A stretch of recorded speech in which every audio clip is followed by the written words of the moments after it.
L'auteur de cette tribune, le docteur Chloé Morel, historienne spécialiste des Nations Unies, rappelle que la France est clairement engagée militairement en Syrie et en Irak, et ce sur un mode croissant.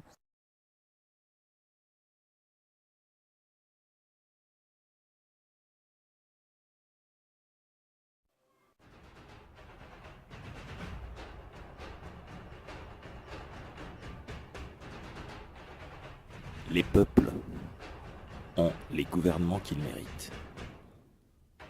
Ils ont les dirigeants qui se donnent. Lorsqu'une puissance se prend pour le gendarme de la planète, cela se traduit par une prolifération de guerres injustes contre les peuples du Sud, dont les populations civiles payent toujours un prix exorbitant.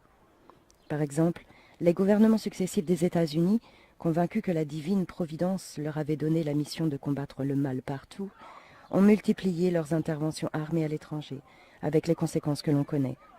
Aussi, on retiendra que ces guerres sont financées par les peuples du Nord, souvent au détriment de leurs propres droits.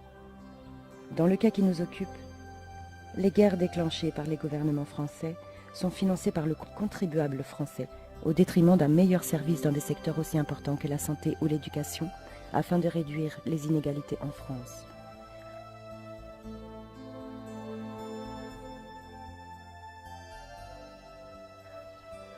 Le contribuable français doit financer des guerres qui ont comme seul objectif d'assurer aux prédateurs occidentaux le contrôle et le pillage des matières premières qui se trouvent dans les pays du Sud.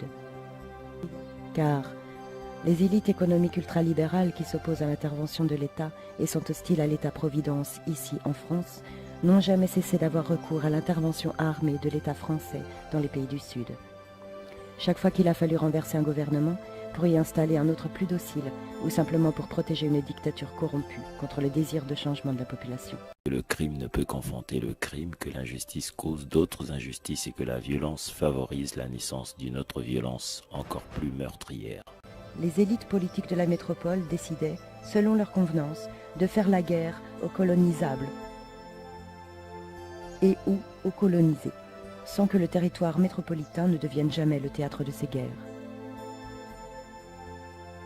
Mais il faut prendre conscience qu'au XXIe siècle, ce temps est révolu à cause de la capacité de riposte et de la volonté qu'ont beaucoup de ces pays de porter cette guerre au sein des États qui l'ont initiée.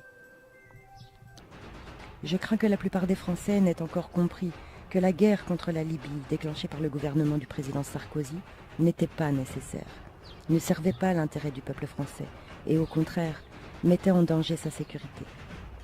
Je ne sais pas si les Français ont compris que la guerre déclenchée contre la Syrie par le gouvernement du président Hollande non seulement ne servait pas l'intérêt du peuple français, mais, de surcroît, les attaques militaires contre ce pays vulnérabilisaient davantage la sécurité de la population civile française.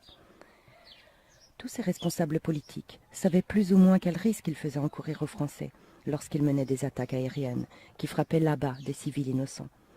Ils ont quand même déclenché ces guerres, parce qu'elles servent aussi bien les fabricants d'armes que les actionnaires des transnationales pétrolières, au service desquels agissent les élites politiques.